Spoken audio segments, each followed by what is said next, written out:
নমস্কার বন্ধুরা, ঐত্রিশ লাইফস্টাইল চ্যানেলে তোমাদেরকে আবারও একবার জানাই স্বাগত। আমরা চলে গেছিলাম দমদম পার্কের ভারতচক্র ক্লাবের প্রতিমা দর্শনের জন্য এবং মণ্ডপ দর্শনের জন্য। তো আমরা মণ্ডপের ভেতরে ঢুকছি। দেখো মণ্ডপ সজ্জা দেখো তোমরা, এত সুন্দর সাজিয়েছে। এ বছরে ভারতচক্র ক্লাবের থিম ছিল পুতুল নাচ, অর্থাৎ এটাই বোঝানো হয়েছে, তোমরা মায়ের মূর্তিটি দেখলে বুঝতে পারবে যে আমরা প্রত্যেকেই কিন্তু মায়ের হাতের পুতুল। মা আমাদেরকে ঠিক যেভাবে চালাচ্ছেন আমরা সেভাবেই চলছি। প্রতিটা মুহূর্ত আমাদের মায়ের হাতেই কিন্তু বাধা রয়েছে। মা যেভাবে চালাবেন সেভাবেই আমরা চলবো।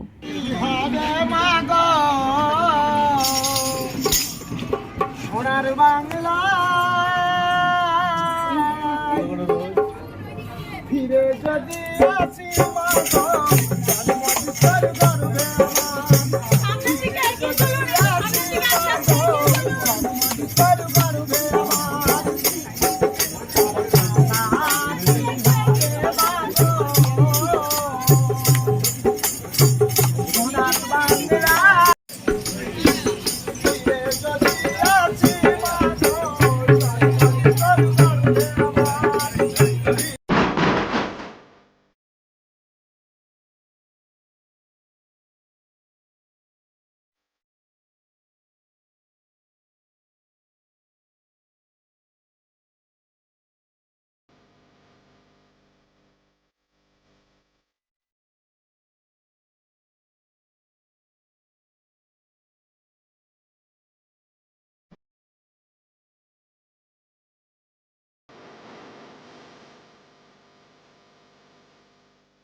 হ্যালো বন্ধুরা, আমরা এখন আছি দমদম পার্ক ভারতচক্র ক্লাবে। ঠাকুর দেখলাম, ভীষণ ভালো লেগেছে। একদম ইউনিক একটা মানে কি বলবো, প্যান্ডেলের থিম ভীষণ ভালো লেগেছে। তোমরা দেখে তোমরা অবশ্যই কমেন্টসে জানিও কেমন লাগলো তোমাদেরও। কেমন ভারতচক্র ক্লাবের প্রতিমা দর্শন শেষে এবার আমরা পরবর্তী ক্লাবের দিকে এগোচ্ছি, কিন্তু একটু কিছু না খেলে চলে, তাই চিকেন রেশমি কাবাব অর্ডার করে নিয়েছিলাম। সেটা খাওয়ার পরে পরবর্তী দমদম পার্কের জনপ্রিয় একটি ক্লাব তরুণ দল। আর তরুণ দলে এ বছরের থিম হলো কালবেলা। স্বাধীনতার সংগ্রামী দেশপ্রেমিক নেতাজি সুভাষচন্দ্র বসুর জীবনীকেই এই মণ্ডপ সজ্জায় তুলে ধরা হয়েছে। তিনি আমাদের দেশকে স্বাধীন করতে যে যে পদক্ষেপ গ্রহণ করেছিলেন সেগুলো নিয়েই এই মণ্ডপ সজ্জা হয়েছে মূলত। মণ্ডপের ভেতরে প্রবেশের মুখেই সাবমেরিন, মানে এটা দেখে সত্যি গায়ে কাঁটা দিয়ে দিচ্ছিল। মনে হচ্ছে যেন সম্পূর্ণ ইতিহাসটা, এটা আর ইতিহাস নেই, এটা যেন আমাদের চোখের সামনে ঘটে চলেছে। প্রত্যেকটা যে ঘটনাগুলো ঘটেছে সেগুলো যেন আমাদের সামনে যেন ঘটছে একটা একটা করে, এটাই মনে হচ্ছিল। এত অসম্ভব মানে সুন্দরভাবে সাজানো হয়েছে মণ্ডপটাকে। ওনার জীবনের প্রত্যেকটা অংশকে খণ্ড খণ্ড মানে ভাবে তুলে ধরা হয়েছে। এক কথায় অসাধারণ, অসাধারণ, একদম ইউনিক একটা থিম।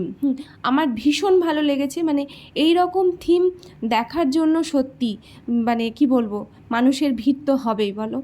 সত্যিই অসাধারণ হয়েছিল। মণ্ডপ সজ্জা শুধু নয়, এখানকার মায়ের যে মূর্তি সেটাও খুব খুব সুন্দর হয়েছে। আর এত সুন্দরভাবে মণ্ডপটাকে সাজানো হয়েছে না জীবন কাহিনীগুলোকে তুলে ধরে, মানে এটা এসে না দেখলে আমার মনে হয় যে ঠিক অতটা বোঝানো যাবে না।